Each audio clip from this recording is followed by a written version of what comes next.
आप सुन रहे श्रीमद् भागवत गीता चतुर्दश अध्याय।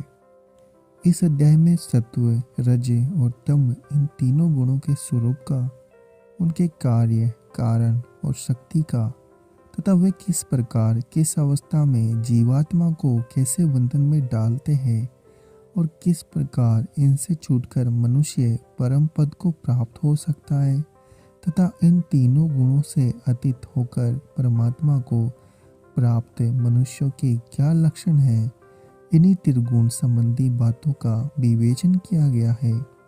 पहले साधन काल में रज और तम का त्याग करके सत्व गुण को ग्रहण करना और अंत में सभी गुणों से सर्वथा संबंध त्याग देना चाहिए। इसको समझाने के लिए उन तीनों गुणों का विभाग पूर्वक वर्णन किया गया है। इसलिए इस अध्याय का नाम गुणतरीय विभाग योग रखा गया है। 13वें अध्याय में वर्णित ज्ञान को ही स्पष्ट करके 14वें अध्याय में विस्तार पूर्वक समझाना है। इसलिए पहले भगवान 2 श्लोकों में उस ज्ञान का महत्व बताकर उनके पुनः वर्णन की प्रतिज्ञा करते हैं। श्री भगवान बोले, ज्ञानों में भी अति उत्तम उस परम ब्रह्म को ज्ञान को मैं फिर कहूँगा, जिसको जानकर सब मुनिजन इस संसार से मुक्त होकर परम सिद्धि को प्राप्त हो गए हैं। इस ज्ञान को आश्रय करके अर्थात धारण करके मेरे स्वरूप को प्राप्त हुए पुरुष सृष्टि के आदि में पुनः उत्पन्न नहीं होते, प्रलय काल में भी व्याकुल नहीं होते। इस प्रकार ज्ञान को फिर से कहने की प्रतिज्ञा करके और उसके महत्व का निरूपण करके अब भगवान उस ज्ञान का वर्णन आरंभ करते हुए 2 श्लोकों में प्रकृति और पुरुष से समस्त जगत की उत्पत्ति बताते हैं। हे अर्जुन, मेरी महत ब्रह्म रूप मूल प्रकृति संपूर्ण भूतों की योनि है, अर्थात गर्भाधान का स्थान है, और मैं उस योनि में चित्तन समुदाय रूप गर्भ को स्थापन करता हूँ। उस जड़ चेतन के संयोग से सब भूतों की उत्पत्ति होती है। हे अर्जुन, नाना प्रकार की सब योनियों में जितनी मूर्तियाँ अर्थात शरीरधारी प्राणी उत्पन्न होते हैं, प्रकृति तो उन सब की गर्भ धारण करने वाली माता है और मैं बीज को स्थापन करने वाला पिता हूँ। भगवान अब 5वें से 8वें श्लोक द्वारा उन तीनों गुणों की प्रकृति से उत्पत्ति और उनके विभिन्न नाम बताकर फिर उनके स्वरूप और उनके द्वारा जीवात्मा के वर्णन प्रकार का क्रमशः पृथक पृथक वर्णन करते हैं। हे अर्जुन, सत्वगुण, रजोगुण और तमोगुण ये प्रकृति से उत्पन्न तीनों गुण अविनाशी जीवात्मा को शरीर में बांधते हैं।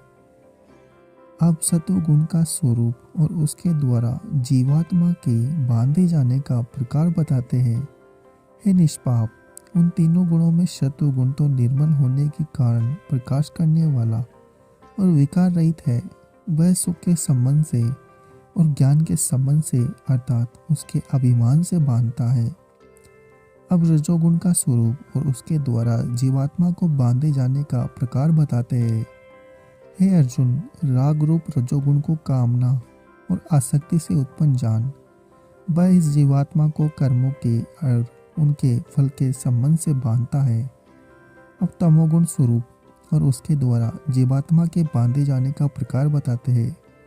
हे अर्जुन, सब देह अभिमानियों को मोहित करने वाले तमोगुण को तो अज्ञान से उत्पन्न जान। वह इस जीवात्मा को प्रमाद, आलस्य और निद्रा के द्वारा बांधता है। इस प्रकार सत्व, रज और तम इन तीनों गुणों के स्वरूप का और उनके द्वारा जीवात्मा के बांधे जाने का प्रकार बताकर अब उन तीनों गुणों का स्वाभाविक व्यापार बताते हैं।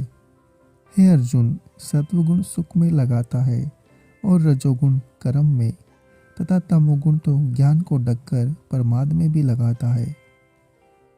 सत्व आदि तीनों गुण जिस समय अपने अपने कार्य में जीव को नियुक्त करते हैं, उस समय वे ऐसे करने में किस प्रकार समर्थ होते हैं, यह बात अगले श्लोक में बताते हैं। हे अर्जुन, रजोगुण और तमोगुण को दबाकर सत्वगुण होता है और सत्वगुण तथा तमोगुण को दबाकर रजोगुण, वैसे ही सत्वगुण और रजोगुण को दबाकर तमोगुण होता है अर्थात बढ़ता है। इस प्रकार अन्य दो गुणों को दबाकर प्रत्येक गुण के बढ़ने की बात कही गई। अब प्रत्येक गुण की वृद्धि के लक्षण जानने की इच्छा होने पर सत्वगुण की वृद्धि के लक्षण पहले बताए जाते हैं। जिस समय इस देह में तथा अंतःकरण और इंद्रियों में चेतनता और विवेक शक्ति उत्पन्न होती है, उस समय ऐसा जानना चाहिए कि सत्वगुण बढ़ा है। इस प्रकार सत्वगुण की वृद्धि के लक्षणों का वर्णन करते हुए अब रजोगुण की वृद्धि के लक्षण बताते हैं। हे अर्जुन, रजोगुण के बढ़ने पर लोभ, प्रवृत्ति, स्वार्थ, बुद्धि से कर्मों का सकाम भाव से आरंभ, अशांति और विषय भोगों की लालसा, ये सब उत्पन्न होते हैं। इस प्रकार बढ़े हुए रजोगुण के लक्षणों का वर्णन करके अब तमोगुण की वृद्धि के लक्षण बताते हैं। हे अर्जुन, तमोगुण के बढ़ने पर अंतःकरण और इंद्रियों में अप्रकाश, कर्तव्य कर्मों में अप्रवृत्ति और प्रमाद अर्थात व्यर्थ चेष्टा और निद्रा आदि अंतःकरण की मोहिनी वृत्तियाँ, ये सभी उत्पन्न होते हैं। अगर आपको हमारा यह प्रयास अच्छा लग रहा है तो चैनल को सब्सक्राइब करें, वीडियो को लाइक और शेयर करना ना भूलें। आप सुन रहे